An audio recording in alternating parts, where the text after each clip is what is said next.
Hey planty friends, it's Destry. Welcome back to my kitchen today. Today we're going to be working with some of my houseplants and doing some propagating. One of my favorite things to do is to make plants out of plants. It's such a cool and magical thing that we can do with our houseplants. So let's go ahead and get started on this.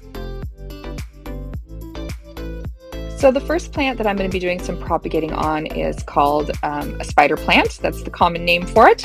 And it's a great one. You can see all these little sprouts that are coming off the bottom of it. These are all little babies that you can soak into water. They will root and you will have more spider plants.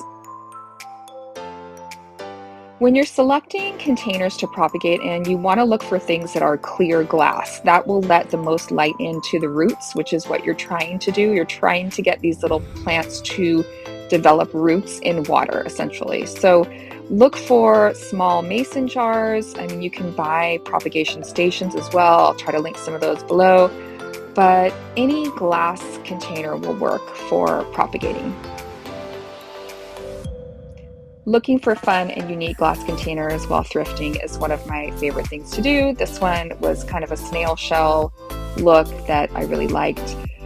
And I'm just using regular water here. You can put a couple, drips of like a fertilizer or a starter fertilizer, but I usually don't do that. I usually just use regular water. But you do want to change the water frequently, and you want to frequently check on the levels of water and make sure that the bottoms of those little plants are touching the water. Now, it seems weird to be like cutting the bottoms off of your plants, but actually it's really good for the plant. It helps rejuvenate the leaves that it has, and it helps to, provide more energy to the roots of your current plants.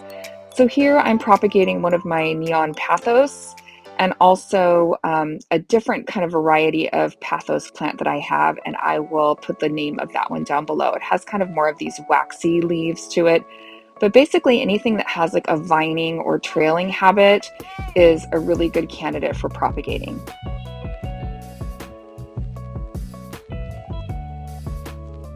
Another good thing about using vining plants like this is you can actually take one longer vine and cut it into pieces and propagate multiple pieces of the same vine. That's something I like to do a lot. You do need to keep track of what is the bottom of the vine and what is the top of the vine, and make sure you're only soaking the bottom of the vine into the water.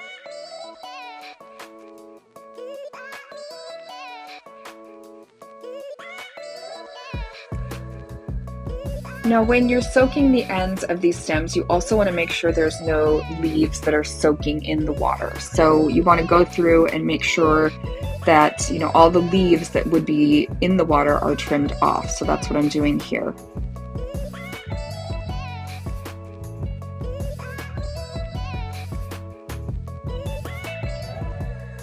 If leaves are soaking in the water, it can cause basically some fungus issues and some molding in your water.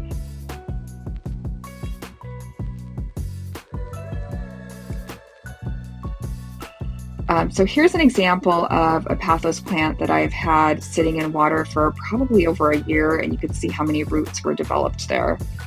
This plant here is actually a monstera. I believe it's called a Swiss cheese monstera, and it definitely needed a haircut. So here I'm going in and cutting some of the pieces that I'm going to propagate.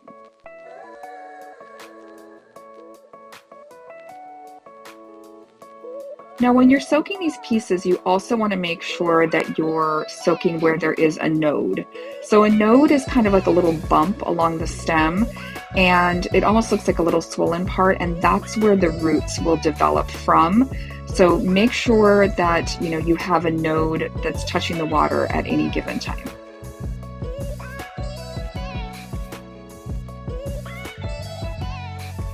Another tip I have for you is if you're doing multiple plants like I am today, keep similar plants together. So if you're doing one mason jar, make sure that whole mason jar has one type of plant. This little propagation station is where I'm putting all of these little Swiss cheese cuttings that I'm doing. So that way I won't get confused as to what's what. And when I plant these in dirt, I'll know exactly, what goes with what.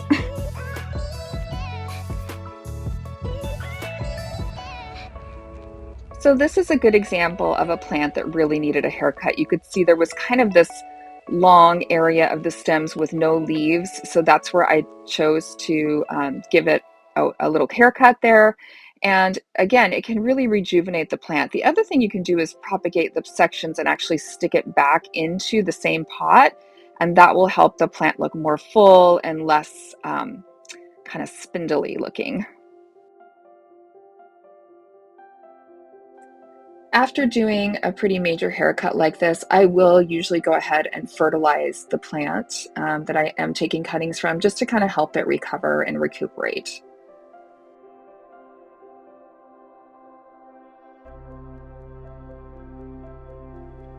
Propagating is also a great way to gift plants to friends. I'm actually planning a birthday party that has a planty theme coming up in February, and I want to be able to gift some of my plant collection babies to some of my friends. So that's why I'm doing this project today. So just so you know, when you're propagating, you might not get 100% success rate, right? I mean, you're putting them in the water, you're hoping for the best, but there might be some that don't develop roots or get kind of mushy, and that's fine. Chances are you will have some that do develop roots. Mr. Midnight was very interested in my propagating project today and decided he was going to help me for a little while. In fact, he helped me so much that I had to stop what I was doing and get him some food so that he could go someplace else for a little bit.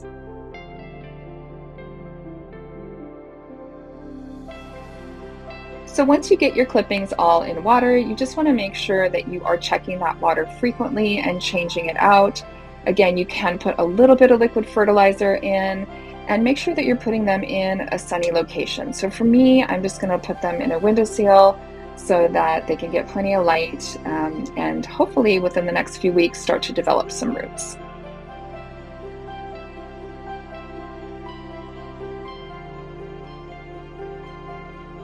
So here's a quick look at everything that I got propagated today. I'm so excited to have more plant babies to add to my collection and to gift to my friends.